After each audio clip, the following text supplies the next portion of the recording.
All right, ready? Yes. Okay. Hello, my name is Kathleen Lenahan, And my name is Tiffany Sauter. and we are nursing students at Montgomery County Community College. And today will be teaching you how to abide by road safety tips for walkers, bikers, and motorcyclists in the Upper Perkiomen School District. To begin, Kathleen and I conducted a survey of the Upper Perkiomen School District, and we found that there were very few sidewalks, no bike lanes, and back roads that shared the space with big pickup trucks. Because of this, walkers, cyclists, and motorcyclists face unique safety challenges. Guided by the Healthy People 2030 objective of increasing the proportion of individuals who walk and bike to their destination, this project seeks to educate you on safe road sharing practices. While this Healthy People 2030 objective has little change, we seek to educate the community to ensure confidence and safety engaging in the activities of walking, biking, and driving motorcycles in the Upper Perkiomen School District.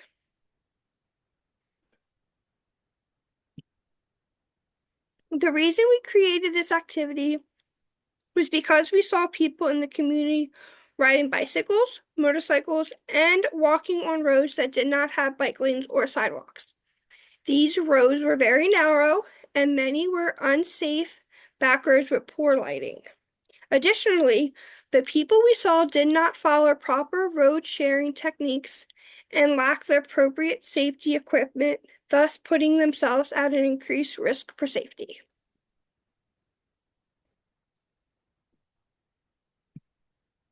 While preparing this presentation, Tiffany and I asked ourselves, why is it that people are not following road safety? Well, we found through our research that during the COVID-19 pandemic, less people were opting to exercise outdoors unless they had a nice big backyard, especially those who had household members that were immunocompromised or at risk for infection. That would be seen in people who are very old and very young. So, if families had young children or school age children or in laws that were of advanced age, it wasn't a great idea for them to go outside and share the very narrow sidewalks with their community. And this caused a deficit in pedestrian road safety and road sharing knowledge. As for motorcyclists, there's a culture of living on the wild side. And that makes it so many bikers reject the usage of helmets and road safety laws. Many bikers may also be misinformed about possible risks of helmet usage, believing that it will obstruct their peripheral vision or their hearing. However, it has been found that if they are wearing a properly sized helmet, that shouldn't be an issue. In fact, it's more important to wear their helmet, as 40% of fatal motorcycle accidents in Pennsylvania involved a biker who was not wearing a helmet. We want to reduce this risk, so it's really important that they wear their helmets and that they're properly sized for their head.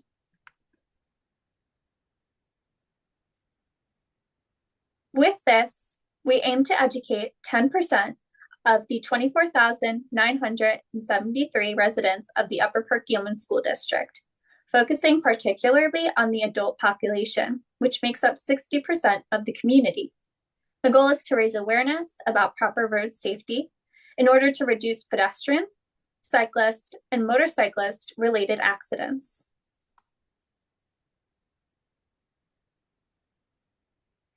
Our objectives are to increase pedestrian safety awareness by providing you with road safety tips.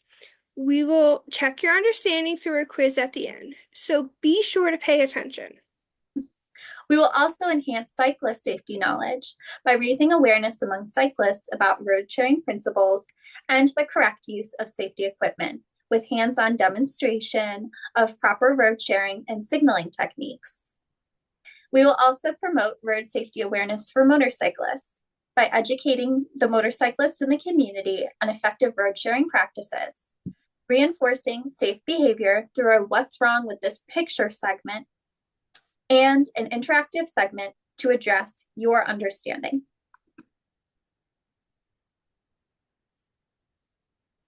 So let's talk about the principles of keeping yourself safe while walking outside in the community. Our first point is to walk facing oncoming traffic. If you are walking somewhere with no sidewalk, you should walk on the road facing oncoming traffic. This allows you to see approaching vehicles and gives you enough time to move out of the way to ensure they can pass and you can keep yourself safe. Our second point is to walk during daylight hours. It's best to walk during daylight for the best visibility. But if you are walking before work in the morning or after dinner, make sure you're clearly visible and wearing high visibility clothing, such as a reflective vest. Next, stay alert and limit your distractions. Keep the volume of your music, podcast, or audio books low so you can hear important sounds such like bike bells, voices, or car horns, which may signal an approaching vehicle or another hazard. Lastly, use the buddy system and stay connected. Walking with a friend can be a great way to get exercise. But if you go alone, make sure somebody knows where you are going, and it's best to keep your phone and ID on you in case of an emergency.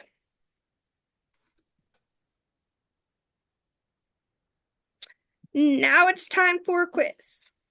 Question number 1. What is the safest way to walk if there is no sidewalk? A. Walk with traffic. B. Walk facing oncoming traffic. C. Walk in the middle of the road. D. Walk with your back to traffic. Question number 2. When is it important to wear high visibility clothing? A. Only during the day. B.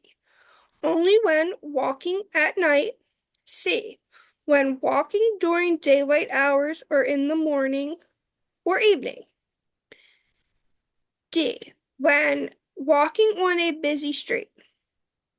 Last but not least, question number 3.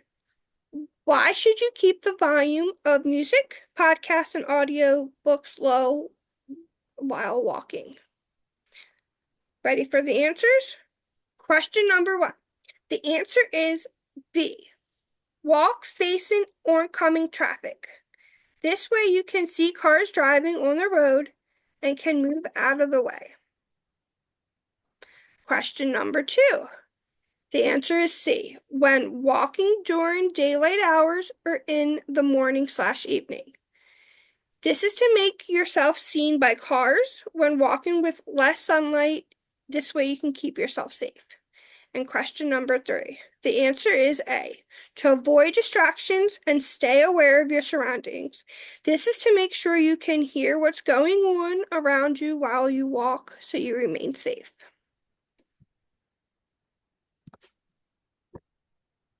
Congratulations on getting 100%.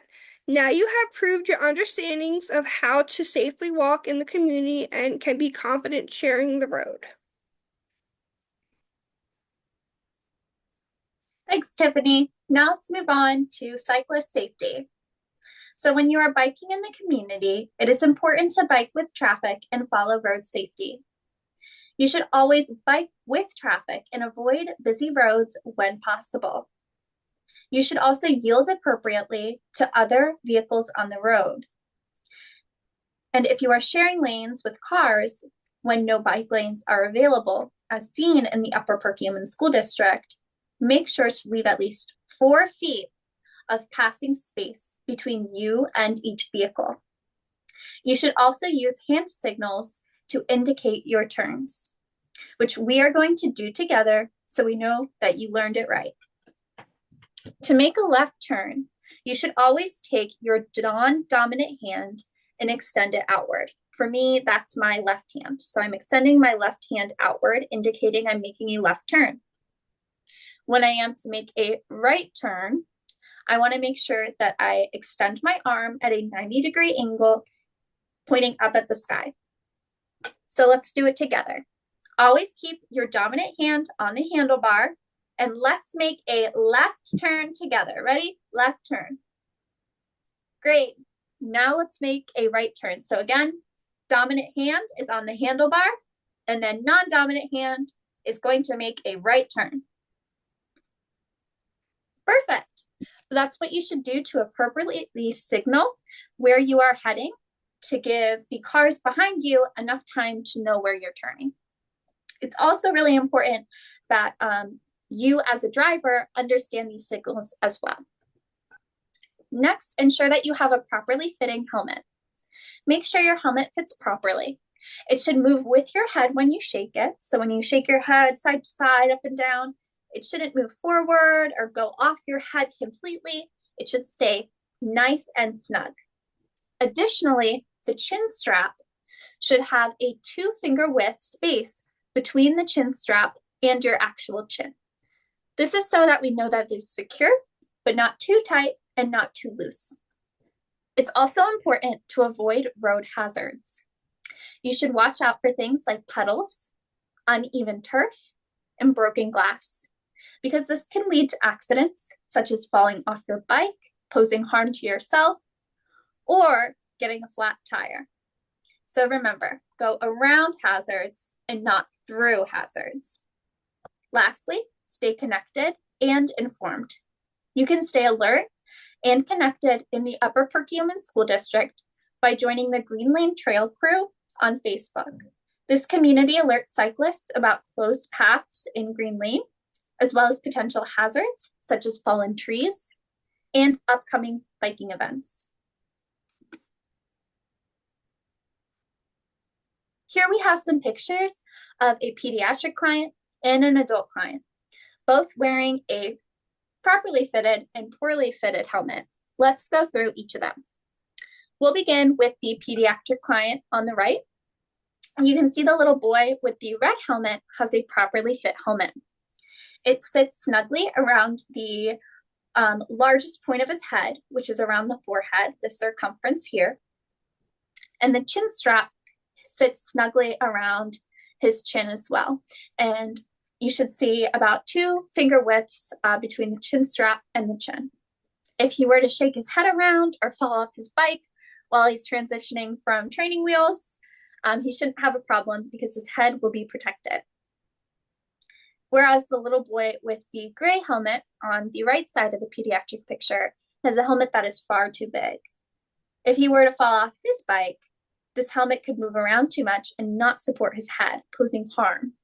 Additionally, the chin strap is far too loose, which is going to make it so that way the helmet is not sitting snugly enough on his head. Now on the right-sided photo, this is again for the adult client. We see the guy, he's smiling because his helmet is fitting him just fine, has all the green check marks. So again, it fits snug to the widest part of his head around his forehead. The chin strap is sitting nice and centered around his head, and he has a 2-finger width space between the chin strap and his chin. Versus the lady on the right, she has the red X's. Her helmet is far too big. When she shakes it around, it falls off, and she has more than 2 finger breadths between the chin strap and her chin. So it's way too big. It's not going to support her head if she were to have an accident or a fall. Okay, motorcyclists, we didn't forget about you. It's very important that you also test the fit of your helmet. You can do this in a similar manner as the bikers or the cyclists. So when purchasing your helmet, you can try the roll-off test. Again, this is where you shake your head from side to side, kind of try to roll it off to ensure that it fits snugly and supports your head during the movement. It should fit comfortably around the widest part of your head, which again is your forehead, and it should not easily slip off. Any excess padding, that should be supportive and not squish the face. It should just kind of hug it slightly. You should also make sure the helmet is approved by the Department of Transportation. Most wholesalers make sure that they have models that have been approved by the DOT. You should also wear proper gear for protection. So properly fitted gloves help to maintain a firm grip on the handlebars. And then additionally, long sleeve shirts, pants, and jackets protect against wind and friction, reducing the risk of injury from abrasions. Additionally, that extra protection protects you from any debris that may fly off the road, such as rocks, pebbles, or turf. You should also practice safe riding. So always look twice when switching lanes to check for other riders or vehicles on the road, and make sure to signal properly. You should also maintain a 2-second following distance between you and any other cars or riders. Never weave between lanes. This is something called lane splitting, and it is illegal in the state of Pennsylvania. You should always follow behind cars at a safe distance, again, following that 2-second rule, and be responsible. You don't want to take any unnecessary risks that pose harm to you or somebody else. Lastly, stay alert and ride sober. Always be alert and avoid driving impaired to keep yourself and others safe. Riding a motorcycle takes a lot of concentration, and it can be a dangerous activity when you are not riding sober. So it's really important that you take the steps to ensure your safety and others on the road. You can learn more about the risks through the Bikers Against Drunk Drivers organization. They also have additional resources and stories that you can read about or send to those that you think need help. Okay, now we're going to check for understanding through a segment that we like to call What's Wrong with This Photo? Each of these photos Tiffany and I have collected, we're going to have you identify what's wrong with the picture, what one of the risks are associated with the picture and situation, and also a way that you can fix the situation or picture. So let's get started.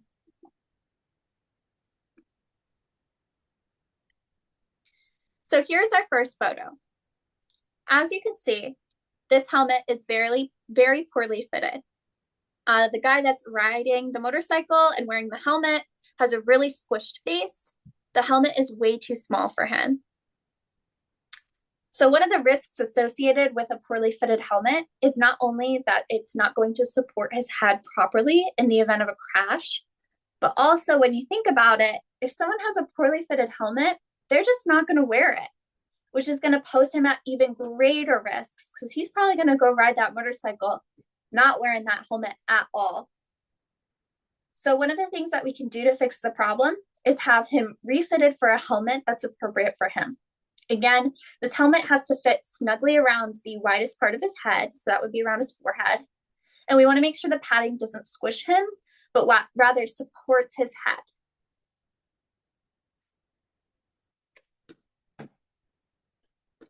Okay, here is our next photo. So as you can see, the motorcyclist in this photo is weaving in and out of lanes and is at an unsafe distance between these two cars in the picture. The risks associated with this picture include a motorcycle-related accident or a motor vehicle accident, posing risks to him as well as the driver. We can fix the problem by ensuring that the motorcyclist follows the 2-second rule, following 2 seconds in front of and behind of each car. And if he were to have to merge into a different lane, making sure that he looks twice and uses the appropriate signaling through his blinker on his motorcycle to ensure that he can get into that lane safely. Okay, now we're going to move on to our very last photo. So, what is wrong with this photo? Well, the motorcyclist biker guy in this picture has got a drink in his hand. We do not want him to drive impaired. The risks associated with this are numerous. He can pose harm to himself and others on the road by getting into a motor vehicle crash because he was intoxicated. Additionally, he can have a DUI or even have his license revoked. We can fix the problem by encouraging him to get a ride home with a friend, or perhaps showing him some help if he does have an addiction through some of the resources, such as the Motorcyclists Against Drunk Drivers that we talked about earlier.